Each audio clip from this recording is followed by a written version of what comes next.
ایک رات ایک لڑکی اپنے خاوند کے ساتھ چارپائی پر لیٹی ہوئی تھی کہ آدھی رات اچانک آرام کے ساتھ موبائل ہاتھ میں لیا اور باہر کمرے سے نکلی۔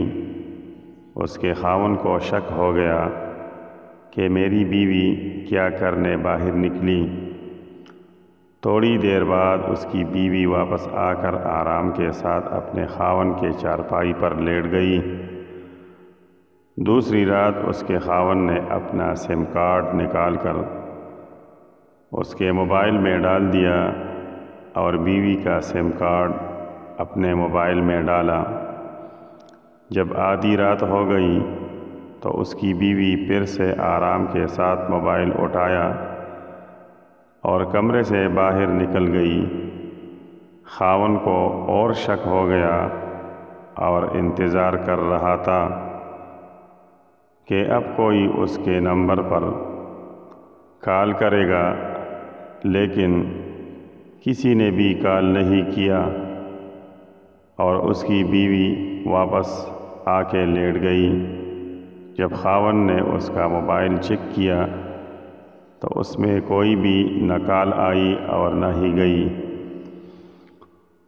تو اس کا خاوند اور شک میں پڑ گیا اور سوچا کہ شاید نمبر ڈیلیٹ کیا ہوگا۔ تیسری رات پھر ویسا ہی ہوا۔ لڑکی کمرے سے باہر نکلی۔ 5 منٹ بعد اس کا خاوند بھی چپ چپ کے اس کے پیچھے گیا اور وہاں ایک سائیڈ میں جا کے بیٹھ گیا دیکھنے کے لیے کہ اس کی بیوی آخر کیا کرتی ہے۔ تو جب دیکھا اس کی بیوی گھر کے ایک کنارے میں جا نماز بچھائی تھی اور موبائل کی لائٹ آن کی ہوئی تھی اور کھڑی ہو کر نماز میں مشغول تھی۔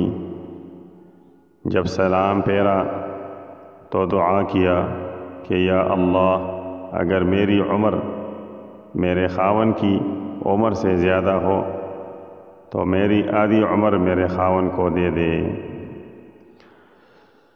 میری یہ دعا ہے کہ اللہ تعالیٰ سب کو ایسی بیویاں عطا فرمائے، آمین۔